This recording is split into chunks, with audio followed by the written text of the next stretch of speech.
Hello and welcome to Forever Rugby on Forever Sports. For today's review, Ireland versus Romania, and shame, it was a long day in the office, a real long day in the office. As Ireland put 80 on Romania, final score 82 points to 8, a 74-point victory for the world number one, who in the first half actually looked a bit sloppy, to be honest. It took a while for them to get going. I mean, not that long, but they'll make a couple of silly mistakes that were uncharacteristic for a side that are usually as disciplined and as clinical as Ireland are. But it was always going to be too much for Romania. It was always going to be a pretty big scoreline, but 82 points to 8 is a pretty big statement.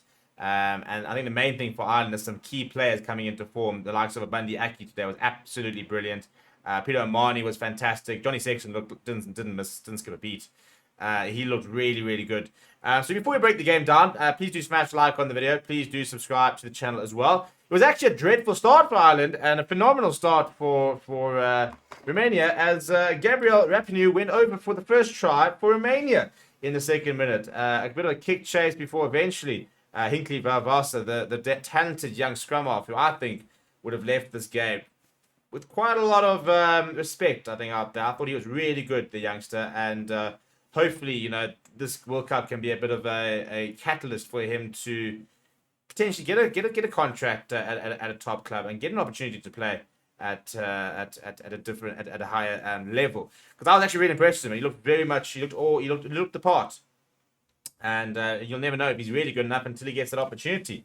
But after that, it just got a bit childish, and it's difficult to sort of go through the main events. But the only big sort of thing from a Romanian perspective was the penalty in the 21st minute by Rapinoe, as well as the yellow card to Marius Simonescu. But let's just go through the try scoring list, isn't it? Because it's probably a lot easier than trying to tell you exactly what happened from a blow-by-blow perspective.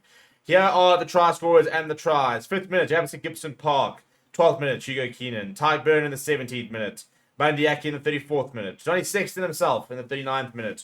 Rob Herring in the 44th minute. Peter O'Mahony in the 49th minute again. Johnny Sexton again in the 62nd minute. Then Joe McCarthy in the 67th minute. Peter O'Mahony once again in the 70th minute. Bundy Aki once again in the 74th minute. Ty Byrne once again in the 82nd minute. 12 tries. It's a bit childish, isn't it? 12 tries Ireland did score, and despite it, for me, yeah, the second half they looked good. Second half they looked more like the Ireland of old, being the Ireland of like 6 months ago. But it looked like the Ireland we've come to know. In the first half, I thought they were a little bit sloppy. I thought a couple of them sort of were just going through the motions. And yes, you can go through the motions and beat lots of teams, Romania probably being one of them, but if you go through the motions too often throughout this time, you then can be found wanting when you want to then actually turn it up.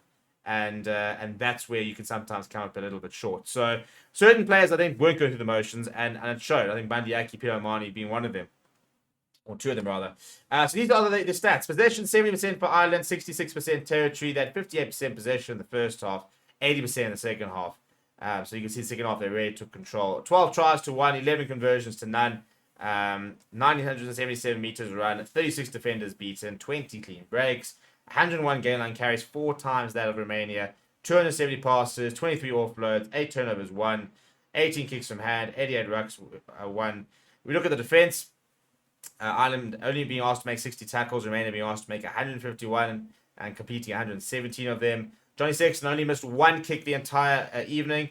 Ruck success rate was very good for Ireland. Just the 2 that they missed. Line-out success rate was not good. I suppose that's the only sort of aspect of the game we probably could criticize Ireland is their lineouts were particularly bad. And I think to lose 5 lineouts against Romania is a bit worrying. I think in terms of your set piece, which is so important, and they each lost a scrum. Romania can see 12 penalties to Ireland's 5. And if you look at some of the individual performances, some of these stats are going to read horrendously for Romania and brilliantly for Ireland. But Hinkley Valvasa, what a great player. 8 tackles he made, 1 missed tackle from him. He made 153 meters gain, 9 defenders beaten, 1 try assist, an offload, a clean break, 5 passes for 24-year-old fly off in his first World Cup against the world number 1. Brilliant performance from him. But now this is where it gets a bit hectic. Ty Byrne, 10 points, 32 meters gain, 2 tries, 2 defenders beaten, 4 tackles, none missed, 7 carries. We look at like a Kalen Doris, who had quite a quiet day, and he still made 4 carries, 5 tackles. Peter O'Mahony, 10 points, 2 tries, 7 carries, 7 tackles. Let's look at some of the backline players. So I think the meters gained are going to be pretty hectic. Johnny Sexton, for example, 28 meters gained, 40 passes, 2 tries, 7 conversions, 4 tackles, 1 turnover, 1 as well.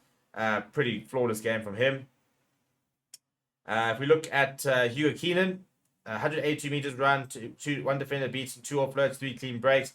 Bandiaki, what a game he had. I thought he was absolutely brilliant. 5 clean breaks, 2 tries for him. Missed a few tackles, but 181 meters gained, beating 8 defenders, 3 offloads, a try assist, as well as 2 tries, 5 clean breaks, and 2 tackles, 1 missed. So, yeah, pretty good from Bandiaki. For Romania, this is not really the game they would have been focusing on. They were coming into this tournament going, let's see what we could do against Tonga, but they probably would be a bit concerned by how much they did drop off.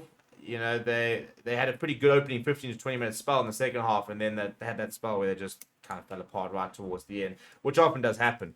But let me know what you thought about the game down in the comments below. Please do smash a like on the video. Please do subscribe to the channel as well. Thank you very much for watching. My name is Steven. I'll chat to you soon.